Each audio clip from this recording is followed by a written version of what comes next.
Imagine if the most overpowered villain in anime history, Ryomen Sukuna, wasn't as unbeatable as we thought.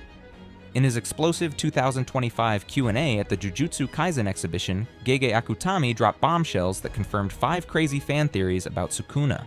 From hidden inspirations to fight-changing twists, these reveals will blow your mind and make you rewatch the entire series. Let's dive in. First, let's set the stage. The Jujutsu Kaisen exhibition in Osaka on April 19, 2025 was a landmark event. Fans gathered and Gege himself appeared to answer burning questions. Among them, theories about Sukuna that had circulated for years. These weren't just guesses, they were wild ideas that reshaped how we see the King of Curses. Each confirmation came with evidence from the manga, context from Gege, and reactions that flooded social media. Ready? Let's start with number 5. Fans theorized Sukuna wasn't just a parasite in Yuji, but a twisted partner like Kurama in Naruto. This theory gained traction during the Culling Game arc, where Sukuna's control over Yuji became almost collaborative, especially in chapter 212 when he uses Yuji's body to unleash dismantle on multiple opponents. The synergy was evident, Sukuna's cursed energy amplified by Yuji's resilience. But was it just a one-way street? In his 2025 Q&A at the Jujutsu Kaisen exhibition, Gege Akutami confirmed this symbiotic relationship, drawing a direct parallel to Naruto and Kurama. He said, "Their bond is like a curse and a vessel, interconnected but destructive, much like how Kurama caused chaos for Naruto but was part of his growth." Let's break it down. In the manga, chapter 2, that 112 shows Sukuna hijacking Yuji's body, but it's not just possession, it's a dance.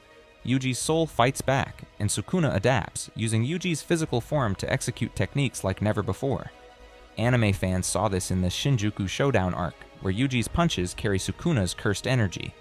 Gege's confirmation in 2025 wasn't just a nod, it was a revelation. He elaborated that this setup was inspired by his love for Naruto, where Kurama's presence pushed Naruto to new heights despite the chaos.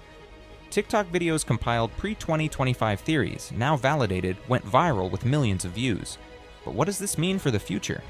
Implications are huge. It hints at Yuji potentially inheriting Sukuna's legacy, not just his cursed techniques, but his very essence. Gege teased in the Q&A that this could set up a sequel where Yuji's journey continues, perhaps as a new kind of sorcerer.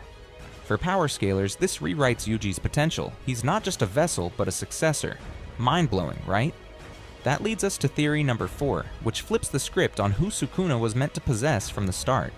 Number 4, what if Yuji wasn't Sukuna's first vessel?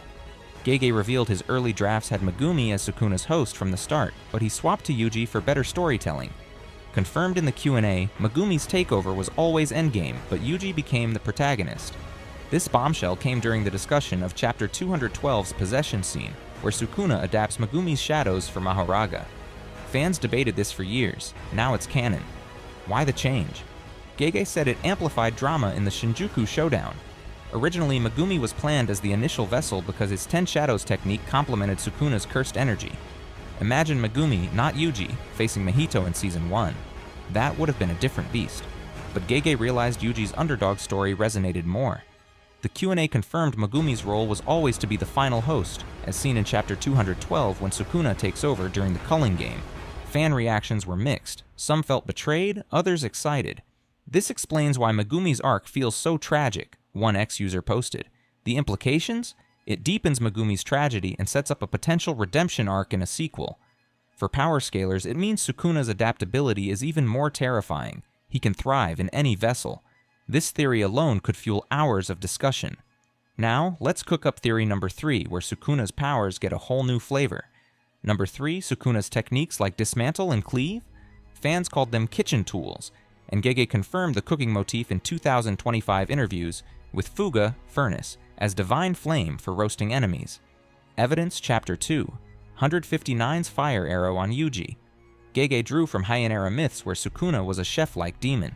Fan theories on TikTok went viral pre-confirmation. Now, it explains why Sukuna cooks opponents. In the Q&A, Gege laughed. Yes, Sukuna's techniques are like a chef's arsenal. Dismantle slices like a knife, cleave chops like an axe, and Fuga roasts like an oven. This motif ties to his Heian backstory, where he was seen as a gluttonous demon. Chapter 2, 159 shows Fuga's fire arrow, a clear cooking reference. Fans on Reddit called it genius lore building. The implications? It adds depth to Sukuna's character, making him not just a fighter, but a craftsman of destruction. For cosplayers, this opens new avenues. Imagine Sukuna with a chef's hat. This theory enriches the narrative, showing Gege's attention to detail. Number 2 takes us into the dark, twisted origins of Sukuna's form. Number 2, the creepy theory that Sukuna's 4 arms and eyes come from cannibalizing his twin. Gege elaborated in 2025, confirming it ties to his Heian backstory as a cursed child. Manga drop in Chapter 2, 137.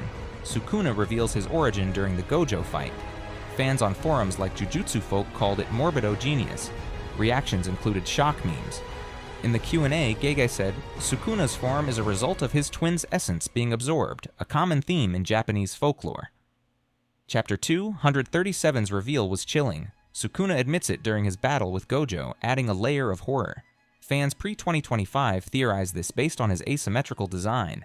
Now confirmed, it humanizes Sukuna slightly, reversing his pure evil image. This makes him tragic, not just terrifying, one fan tweeted. The implications? It deepens his character, making him a product of circumstance rather than pure malice. This theory is huge for character analysis and could inspire dark fan art. Finally, the biggest bombshell, theory number 1 that rewrites the most iconic fight in JJK. Number 1, the biggest bombshell, Gojo wasn't doomed. He lost because he relaxed after Mahoraga. Gege confirmed. The usual Gojo would have sensed the world slash and avoided fatal wounds. Q&A quote, after Mahoraga, Gojo thought Infinity was safe. Recap. Chapter 2, 36's/scene with slow-mo clips. Pre-2025, fans theorized fatigue, now canon. Gege's words were, Gojo's mistake was complacency. He saw Mahoraga adapt and thought Infinity was enough. Chapter 2, 136 shows the world slash cutting through, a moment that shocked fans worldwide. Reactions? Gojo stands on X cried, justice. This confirmation rewrites power scaling. Sukuna wins by plot, not pure strength. It means Gojo was always stronger, a Reddit user posted. The implications? It sets up a what-if scenario for sequels and deepens the tragedy of Gojo's death. This theory is epic for debate videos. These 2025 confirmations from Gege prove Sukuna's depth goes beyond being a monster. He's a planned masterpiece. Which theory blew your mind most? Drop it in the comments, like if you're rewatching JJK, and subscribe for more deep dives. What Sukuna secret should we cover next? See you in the next video.